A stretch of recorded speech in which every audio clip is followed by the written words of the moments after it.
Welcome back, my good Fandorans and Cymbalese. I am Un, and this is I Played a Thing, Dragonworld. Just a quick recap, we got a vague text from the Dragon Pearl stating that our good friend, the last dragon, had been drugged and kidnapped, and was somewhere in the southland of Symbala. We are on our way from the Palace of Symbala to the southland, and it's looking like we're going to have to pass through a mine in order to get there. So let's pick right back up and make our way into the mines.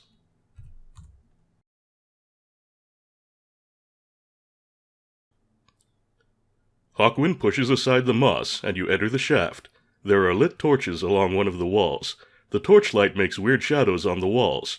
As you descend, the shaft grows narrow. From just ahead, you hear movement. Well, if we are going to be making our way through a mine shaft, it would be a damn good idea to have a source of light with us, so let's grab one of those torches. An especially good idea if we're hearing movement right ahead of us. So, south again. You go on to the south, further into the shaft.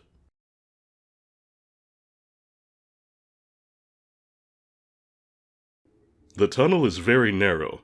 Huddled in the shadows is a woman wearing the tattered garments of a beggar or thief. You and Hawkwind have startled her, and she begins to cry. You cannot pass her until she moves. Oh, I'm sorry, lady.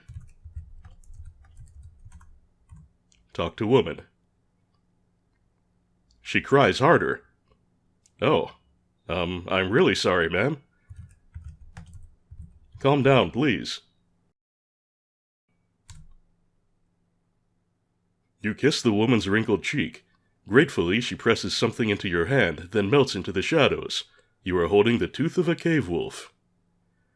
Okay, Amsel, I think random smooches are kind of a weird way to calm someone down, but I suppose the important thing is that it worked. A cave wolf, by the way, according to the book, is more or less like a regular wolf, except it lives underground and has no fur, so kind of the Mexican hairless from hell. Let's take a look at our new tooth. You look closely at the wolf's tooth. Hawkwind says the wolf's tooth is the emblem of the Thieves' Guild, Amsel. Whoa, does that make us a thief now? That's kinda cool. Well, the woman is no longer blocking our way forward, and we got a nice present for our trouble, so let's continue on to the south.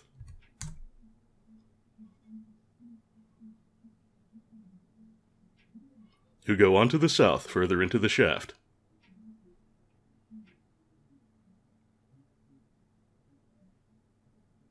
You and Hawkwind are in a cavern filled with hundreds of limestone columns. Without warning, a horde of loathsome creatures pours out from behind the stalagmites. They have pallid green skin and huge sightless eyes. Beware, Hawkwind cries, the Kuln! Now, this seems like a good opportunity to bring up the fact that Hawkwind was himself a miner before Ephrion named him to be the next monarch. This might seem like quite the social leap, and indeed it was, and it pissed a lot of people off. A major subplot of the book is the royal family's various intrigues against Hawkwind to get him out of the palace. Anyway, one of the reasons Ephrion named Hawkwind to be the next monarch is that Hawkwind had a history of acts of personal heroism, one of which was saving his mining buddies from an attack by the Kuln. Well then, as usual, I am going to want to show off as many deaths as possible, so let's go ahead and update our save state. Poink. As we did in the swamp, let's have a chat with the nice monsters.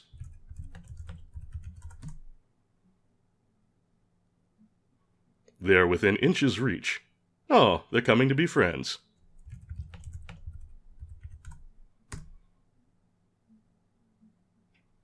The Kuln overwhelm you.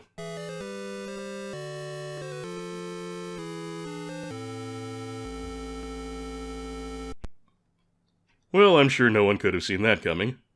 Load state. Now, the solution to this actually doesn't make a whole lot of sense.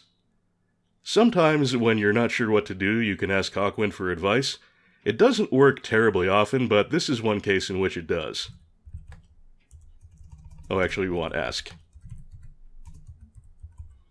It makes sense that he would know what to do since he has a lot of history in the mines, but, well, you'll see in a moment what I mean about this not making a whole lot of sense. Hawkwind says, Amsel, they hate the light.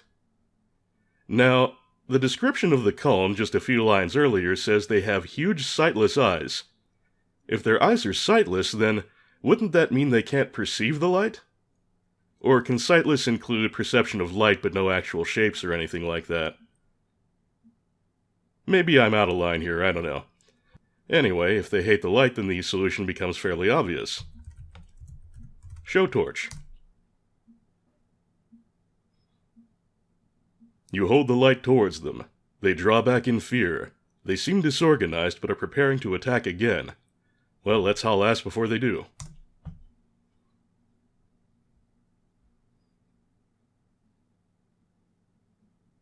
The culm part before your light, revealing the tunnel into which you dash. You continue along a dark corridor until you feel sure that they have not followed you. Eventually you find that you have stepped from the corridor into a larger passage. You and Hawkwind are standing in a small crumbling cavern. North of you the chamber tapers into shadow. Against the southeast wall of the cavern is a large pile of rocks.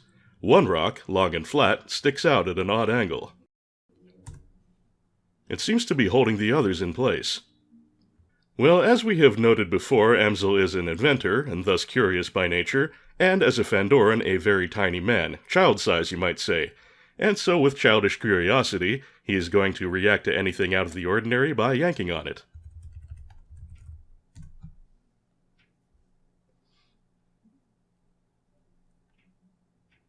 It takes you and Hawkwind together to pull the long flat stone from the pile.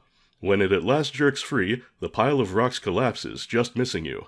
When the dust clears, you see a second tunnel leading to the southeast. Well, that very nearly went disastrously. Who could have seen that coming? Fortunately, it did not, and we've got a new path. You crawl to another cavern.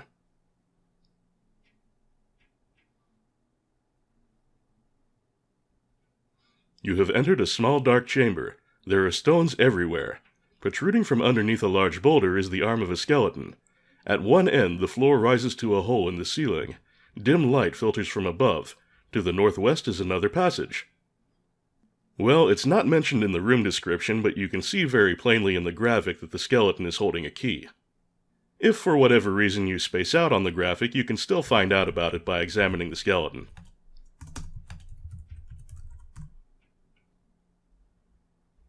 Yep, you see a key in the skeleton's hand.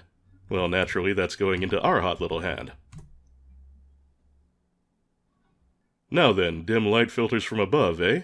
Where there's daylight, perhaps there's a way to come out on the other side of the mine. So up we go. You crawl upward through the small passageway.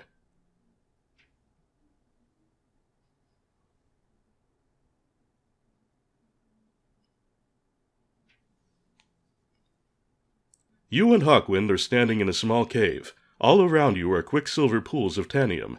You find that there are two ways down, one by ladder down a steep passage, and one by a more gradually sloping passage from the northeast side of the cave. To the south you can see daylight. Excellent. The ladder, by the way, just leads back into the room with the pile of rocks that we pulled over.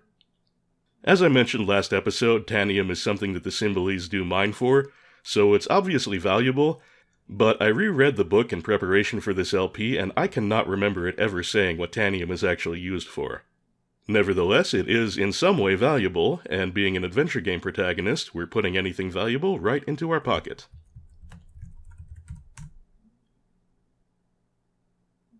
Hawkwind tells you that the tanium is poisonous. You leave it. Oh, Hawkwind, you're no fun anymore. Alright, south we go.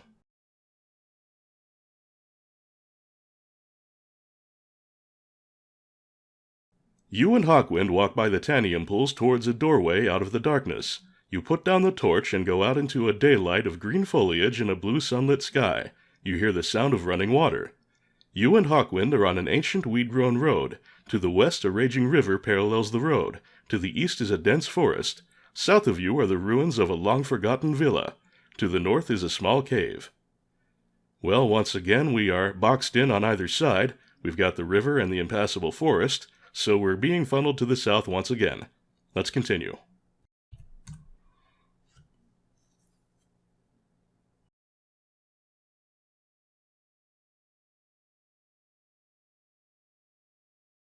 You and Hawkwind are standing in the ruins of an ancient villa. The walls, though weathered, still stand. West of you is what once was the atrium. North of you is an ancient weed-grown road. South of you, the road continues. Hey, it looks like we actually have a choice of direction here. There might be something of interest in that atrium, so before we continue along the road to the south, let's take a look. You walk through the ruins to the atrium.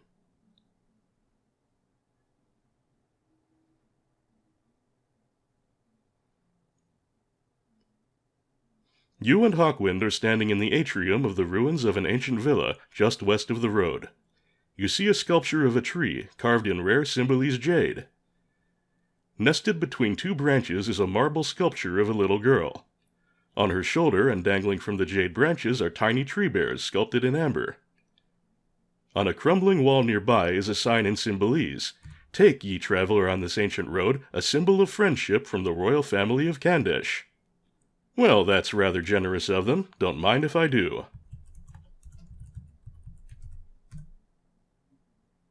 They are out of reach.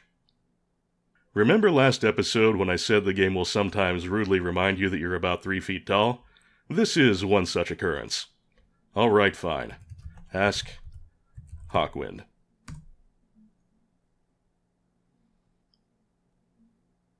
Hawkwind lifts you up and you take one of the tiny tree bears.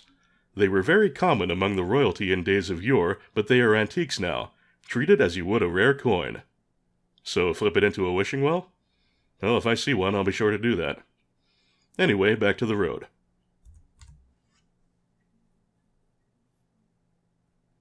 You walk back through the ruins.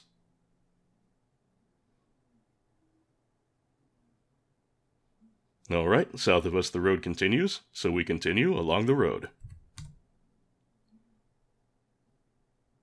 You continue on the road to the south.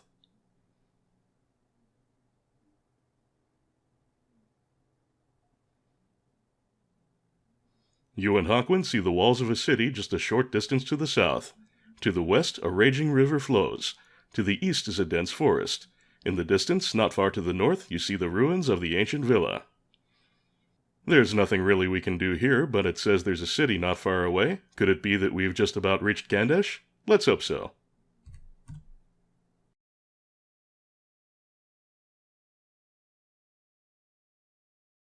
You and Hawkwind stand before the massive gates of the city of Ken-Desh. The road you are on runs north to south.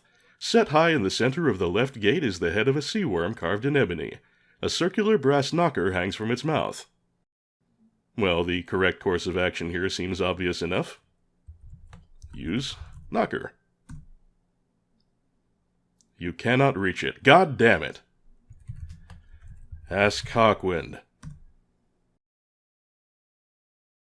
Hawkwind lifts the knocker. Echoes fill the air. A guard glares down at you. State your business! Talk to guard. You ask to enter. Not so fast, the guard replies. You have to earn entry. Show me a reason to open the gates. Well, Hawkwind, you carry a lot of water in Symbala. Help us out here. Hawkwind shrugs. Well, you're a fat lot of help for anything that doesn't involve reaching high objects. He wants us to show him something. Maybe something that shows we belong in the city? Maybe something that shows we're some kind of guild member, even if it's not a particularly reputable guild? Seems reasonable enough. Show tooth.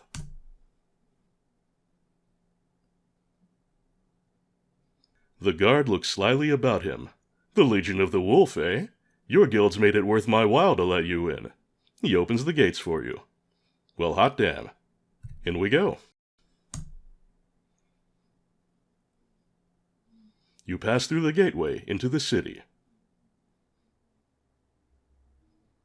Welcome to Ken-Desh.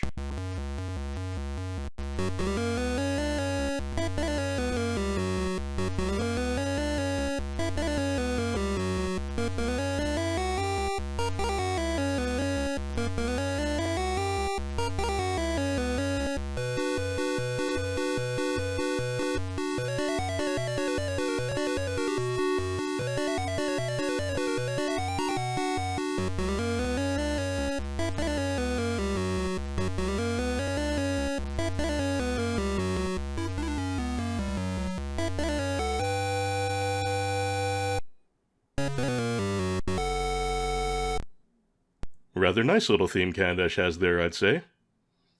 You and Hawkwind walk past ramshackle huts and cottages which give way to the mansions of the merchants and nobility. South of you is the plaza, north of you are the city gates. Huh, we've arrived at the city and we're still being funneled to the south. Well, south it is.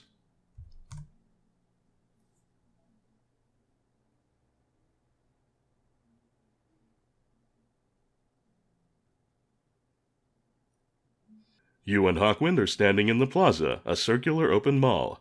North is a path to the residential area. Northeast is a music shop, eastward an alchemist shop.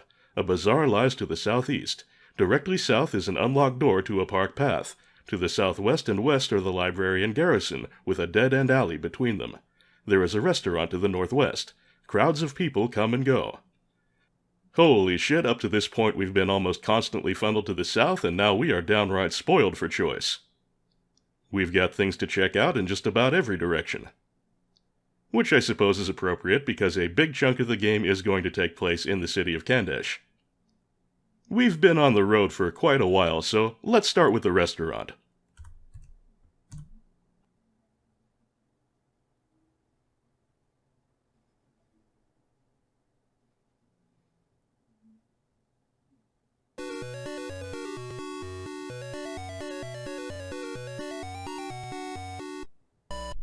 You and Hawkwind are in the restaurant and marketplace of Ken-Desh. It is a noisy place where vendors sell livestock and produce near tables where patrons eat. To the south, a medicine man is selling elixir from a stand. To the southeast is the plaza. Suddenly you realize how hungry you are. Food does sound very good right now, but as an adventure game protagonist, that elixir really grabs my attention.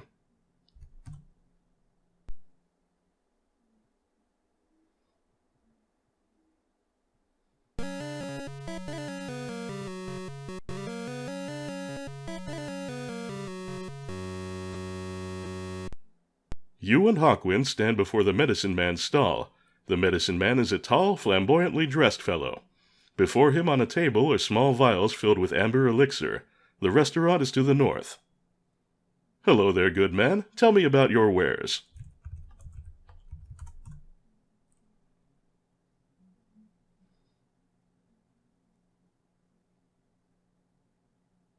The medicine man smiles and holds up a vial of elixir. The greatest cure-all in the world, my friends! So potent that I dare not sell more than 1 dose at a time, so it must be used wisely. The contents of this vial will cure any disease, any malady, any accident short of death. Only 40 talmas. Well, I gotta give him credit, that's a pretty strong sales pitch. Sold.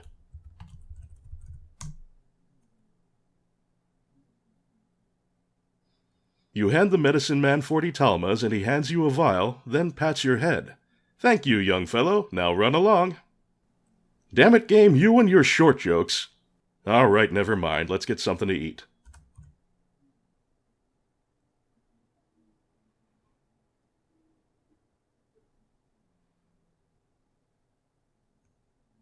And if we're going to grab a bite to eat, a first obvious step would be to sit at table. You sit down at a table. A waiter comes and hands you a menu. You see listed, Coldrake pate, soup, and salad. Wow, they serve Coldrake here? I'd hate to be the guy who has to go out and hunt it.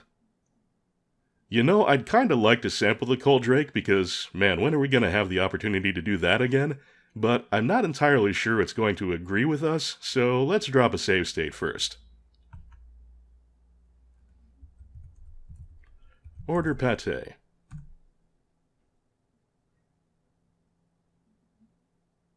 You and Hawkwind finish your meal, then both of you double over in pain. You have food poisoning. Kindly passers-by take pity on you and carry you to the physician in the bazaar. Alright, we've got a disc swap.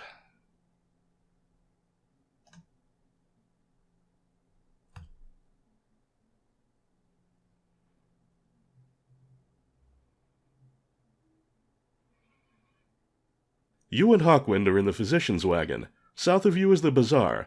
A bald man with a gray beard is mixing something in a flask. The physician examines you. You're in a bad way, my friends. Fortunately, I have some healing herbs here that will fix you right up. He strokes his beard. I will, of course, have to ask for payment in advance. All right, that seems reasonable enough. Pay. Physician. You cannot. You have been robbed. Hawkwind looks shocked. Some of those who brought us here were no doubt thieves who picked our pockets while carrying us. Now, getting robbed is not entirely a bad thing. In fact, at one point or another, we're going to have to do it in order to complete the game. However, this is not the time I'd like it to happen, and it would be nice to get to spend a little more of that money before we lose it all. So I'm going to reload the game, not order the Cold Drake, and we'll get ourselves robbed later.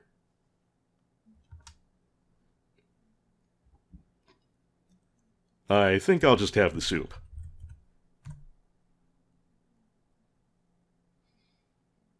The waiter goes and returns shortly. You eat. The soup is very good. You now owe 5 talmas for your meal. Well, that's a lot cheaper than the pâté turned out to be. I will pay it gladly. You pay the waiter for your meal. Now, which way was it out of here?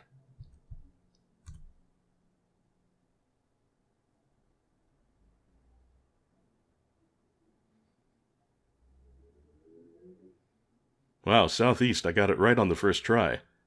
I may have played this game too many times. So, I wanted to do some shopping, and the bazaar seems like a likely place for that, so let's head over in that direction.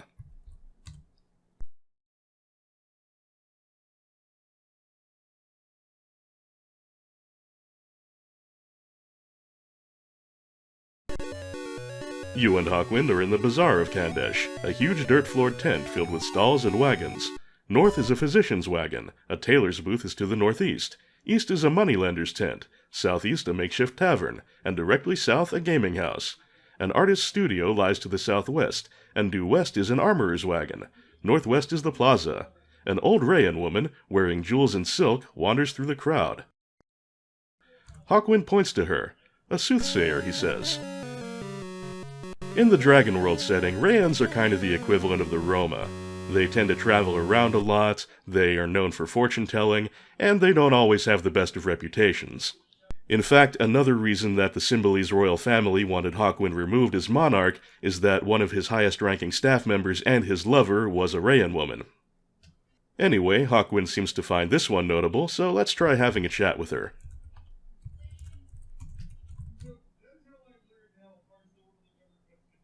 Cross my palm with silver.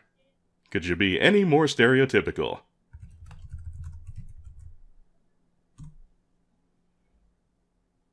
The soothsayer accepts 5 talmas from you. Alright, I better get something for that. Light of the moon will guide your way. The way the soothsayer works is you can pay her 5 talmas and she'll either give you a random hint or a flower. The flower is not good for anything, and frankly this particular hint is pretty worthless too. And now that I've scrolled away most of the room description, I've forgotten which direction everything's in.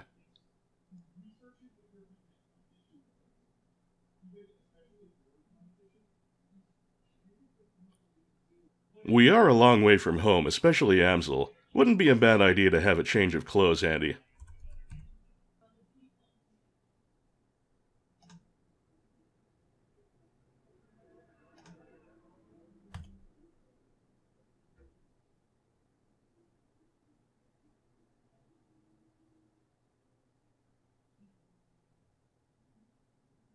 You and Hawkwind are in the shop of Tazran the Tailor. Pieces of unfinished handwork hang on the walls, and the floor is strewn with colorful scraps of cloth. On the walls hang every kind of cloak and cowl. The exit is to the southwest. Tazran sits cross-legged in the center of the shop, sewing. "Good day, messires. How can I serve you? We have cloaks to turn thieves into nobility, and cowls to turn nobility into thieves."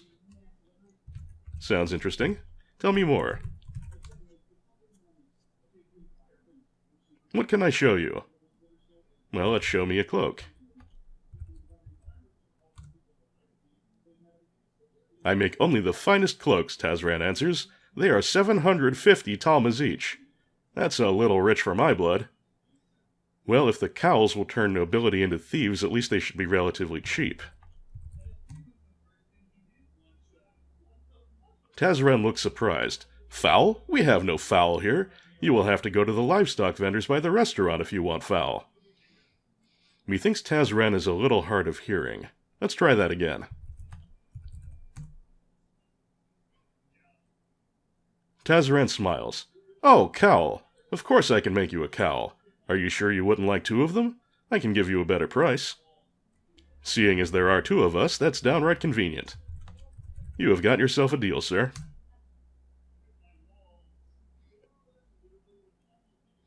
You agree on a price of 5 talmas, and in a surprisingly short time the tailor has made 2 more assassin's cowls for you. He didn't say they were specifically assassin's cowls. Cool, I'm an uncommonly tiny ninja. I think Southwest was out of here, is that right? Nice.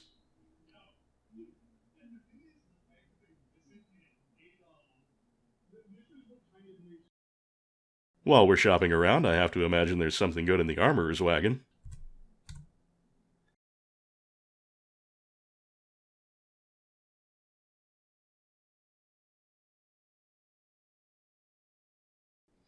You and Hawkwind are in the armory wagon.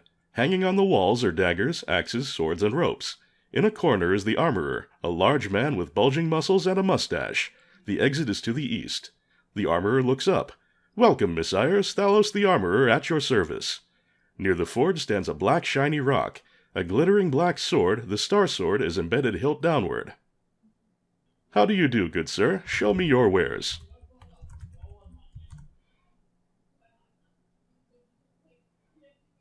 Messires, tell me what it is that you would like me to show or to sell. Daggers, axes, swords, and ropes. Hawkwind already has a sword, and most of the rest of it is probably a little too hefty for Amsel. He'll stick with his dagger. On the other hand, we don't have a rope.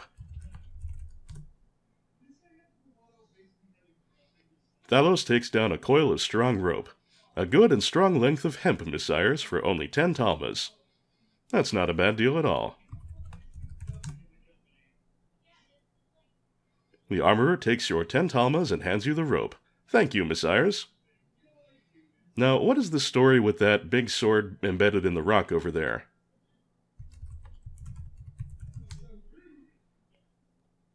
The armorer smiles proudly. Ah, the mysterious star sword. The rock in which it is embedded is said to have fallen from the sky. It is said that the star sword can be freed from the rock and can cut through anything, but that it can be used only once. Interesting. I wonder if there are any clues on the rock.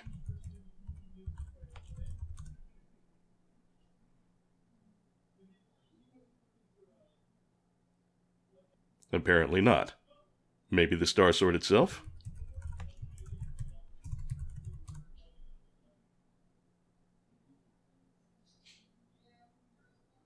Oddly enough, the sword is embedded hilt first. There is a faint smell of Vitis Vinifera. Well, I don't know what that is, but I'll keep it in mind. Let's see, how much do we have left after that little spending spree?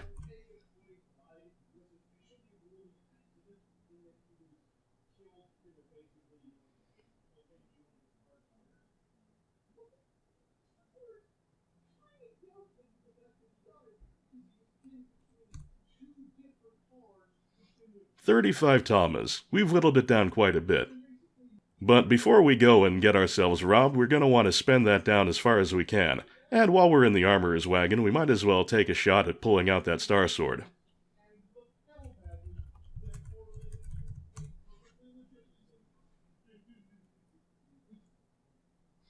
Oh, right, hilt first. Grabbing onto the blade of the incredibly sharp sword probably wasn't the smartest thing Amsel's ever done in his life. Heading over to the physician's wagon. Pretty prudent advice there, Monarch Obvious.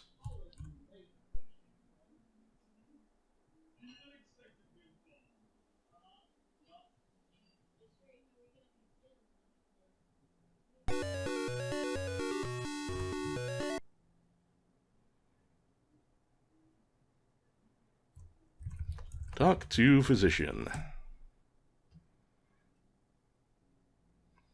Same thing he said before, but this time we can actually pay him. You pay the physician. He accepts the money gratefully. That will do nicely, says the physician, and applies healing herbs to your injuries. In a moment, you both are completely healed. Let's check our funds one more time. 15 talmas. What I just did, by the way, was completely pointless. It did not accomplish anything. I just wanted to show that you can be an idiot and try to pull the star sword out by the blade, and it is possible to pay the physician if you have not been robbed. Let's move along. Together you leave the physician's wagon and walk out into the teeming bazaar.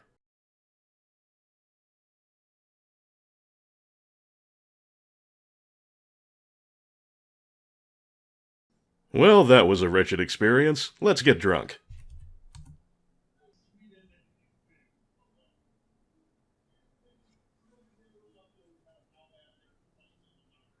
You and Hawkwind are in a makeshift tavern.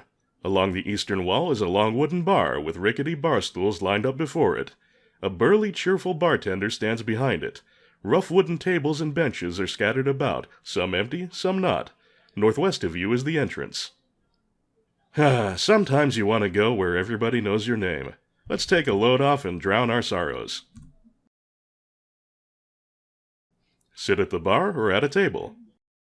Your choice here is not terribly important, but sitting at the table gets you a small extra, so let's do that.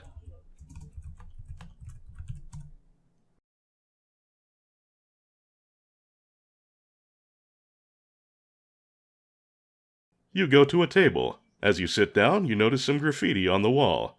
Darkness fears the flame. The bartender comes and sets a bottle of wine before you. Here you are, messires. 5 talmas, please.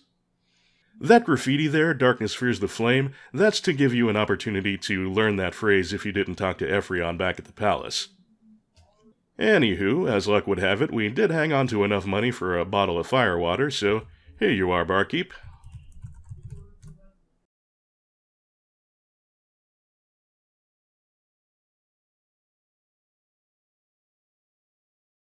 Thank you, messires. I hope you enjoy the wine. We call it Dragon's Blood. A fight starts in the back of the bar, and before you or Hawkwind can do anything, you are caught in the middle of it. Hawkwind dispatches several of the ruffians, but before he can help you, you are injured. During the fight, thieves have stolen all of your money. Hawkwind carries you to the physician. And here's the description of the physician's wagon, which we've seen before. And the physician's usual speech about needing payment in advance. And we'll explain to him that we cannot.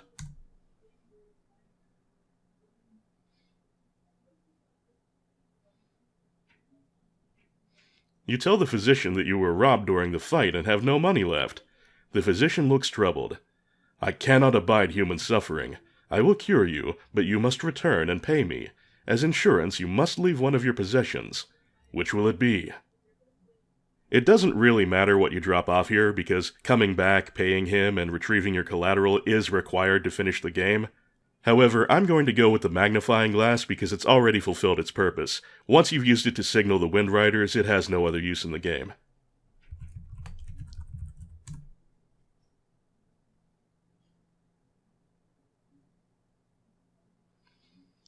You give your magnifier to the physician to keep until you pay him 20 talmas for the help he gave you.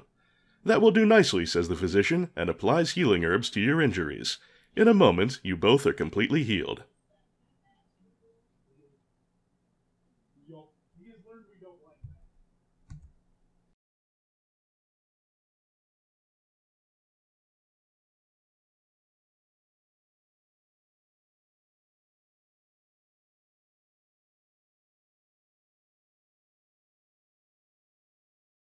Well, that sucked. But at least we got booze. In fact, let's take a look at that.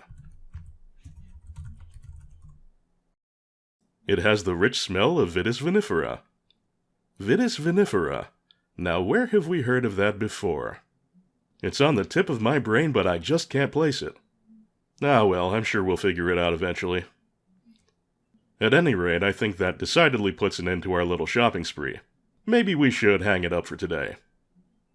Even if we're now flat broke, there's still quite a bit of Ken-Desh to explore, so next episode we'll continue our tour of the city and hopefully turn up a lead or two as to the whereabouts of the last dragon. Until then, I thank you very much for watching. This is signing off. Today's Short Fandoran Syndrome has been brought to you by Justin Carpenter, Nolden, Zangamarth, Anonymous Benefactor, John Madigan, Sanguine Games, Misha Van Doren, Frank Grizzy, Tim J., Lolo De Puzzlo, Joshua C. Ritchie, Jared C. Rice, Sonic Rose, EX Potemkin, Alicia Goranson, Mechasaurus, DG Jono, Doug Russell, August Fortnite, Patrick Bellinger, Rob Lyons, Andy Kurland, Jarogue, Martin Schauenmakers, Mayo the Hedgefox, Hildegard Argelmach, IGV, Jazel, Joseph Hall, Hot Mayo Sandwich, Dan Larson, Electric Keat, and other giants among patrons. I really do appreciate it, everyone, and thanks as well to all subscribers, everyone in the comment section, and all you quiet watchers out there in Interblop land. I hope you all have a wonderful week, and until next time, take care of yourselves and each other.